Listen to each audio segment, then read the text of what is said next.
Donc voilà l'enclos des tortues actuellement. Donc en fait on a fait une clôture sur 7 mètres et sur 3 mètres. Donc ça fait un rectangle en long en fait. Et avant on mettait toutes les tortues ensemble, donc il y avait 2 mâles et 2 femelles, âgées d'environ une dizaine d'années. Mais finalement on les a séparées parce qu'en fait les mâles se battaient. Et après sinon si on laissait un mâle avec les 2 femelles, il embêtait tout le temps les femelles, donc on les a séparés pour le moment. Donc là, la première portion avec un mâle.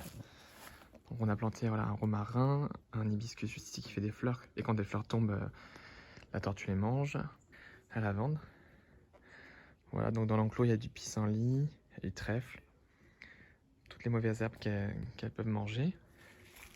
Et là, c'est sa cabane, en fait, où il va dans le foin, enfin il va au fond et s'abriter dans le foin. Sa petite gamelle, on va dire, pour boire. Donc là, on le voit. Hop, donc il fait souvent le tour de l'enclos comme ça. Et sinon il se balade.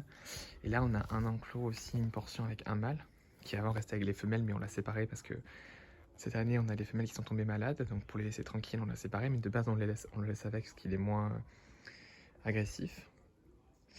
Donc là on a le petit abri avec pareil la gamelle d'eau, du thym.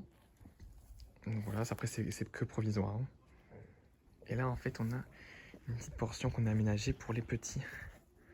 En fait on a des naissances et on les met là, on les protège. Voilà, pour éviter la prédation par les oiseaux. Et là c'est la dernière portion en fait qui est la plus grande avec les 2 femelles. Donc là on a un abri avec des tuiles. Après voilà, on a un isolant. Ça fait ça. Et c'est là où toutes les tortues hibernent, hein. Donc on met les 2 mâles et 2 femelles à l'intérieur l'hiver, et puis dès qu'elles se réveillent, après on les sépare pour l'instant.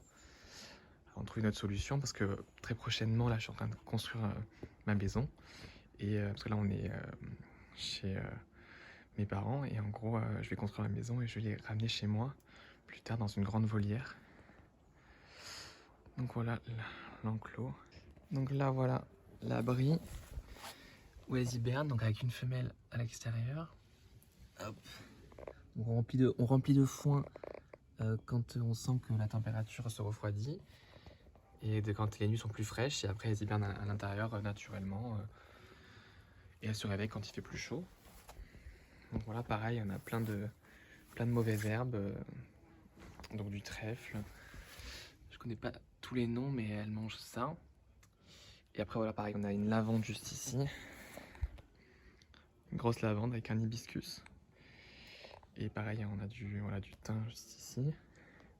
Et pareil, on a une gamelle là, une gamelle là. Après voilà, on leur donne du pissenlit en plus. Alors qu'elles en ont quand même pas mal dans l'enclos, mais on en rajoute. Juste ici, on donne des endives. Pas mal d'endives. Donc voilà le deuxième petit enclos là. Avec le mâle qui pointe le bout de son nez, on le voit. Il vient de pleuvoir, mais finalement elle commence à sortir, hein. Là on a un mâle. Hop. Et le deuxième mâle qui lui est vraiment à fond. Donc c'est lui qui a en fait fait que passer par là parce que je pense qu'il doit sentir les femelles et il passe souvent ici.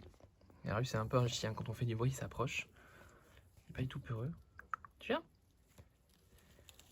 Bon là comme il fait pas super chaud, il est un peu ralenti. Hop. Alors mon beau. Tu viens dire bonjour? Hop, donc là je lui donne une fleur d'hibiscus. Et en fait il raffole de ça. Hop. Il mange vraiment au ralenti, hein. Quand il vient de pleuvoir, elles sont un peu froides les tortues là. Je te mets ça là. Tu le manges quand tu veux. Et voilà, les hibiscus c'est pas mal ça pour les tortues. Quand les fleurs tombent, elles les mangent, elles adorent ça. Pareil pour celle-là. Donc voilà, vite fait dans l'enclos des femelles. Donc on a une femelle là. Donc voilà, comparé à ma main, assez grosse. Et la deuxième femelle juste ici dans le coin.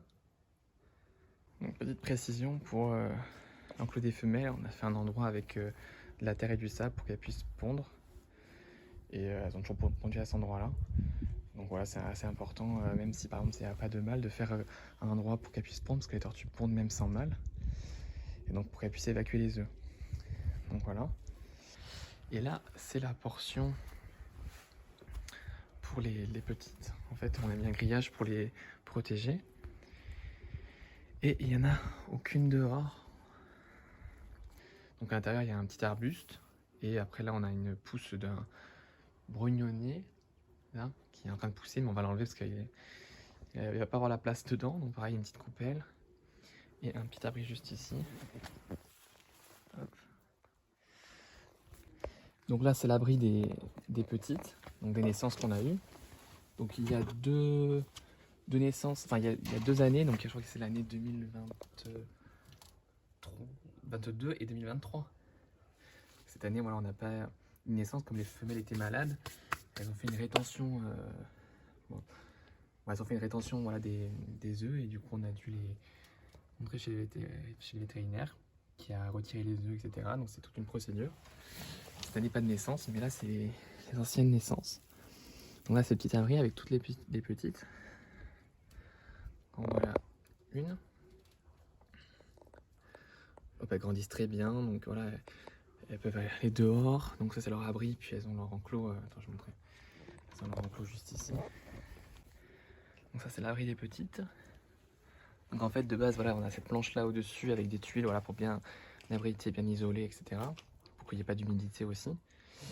Et donc là, voilà, elle s'est remplie de paille.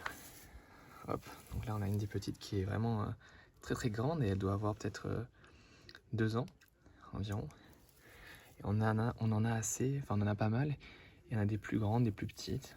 Donc là, on a par exemple une légèrement plus petite. Et là, on en a une immense juste derrière. Ah ouais, celle-là, est balèze, hein. Voilà. Celle-là, elle est vraiment très grande. Elle doit avoir 2 ans. Voilà, donc c'est en attendant qu'elles grandissent assez pour pouvoir les sortir et les mettre dans un enclos sans grillage sur le dessus. Et en attendant, voilà, que ma maison finisse de se construire. Mais c'est très bien, elle se porte très bien, elle mange très bien. On n'a pas eu de soucis.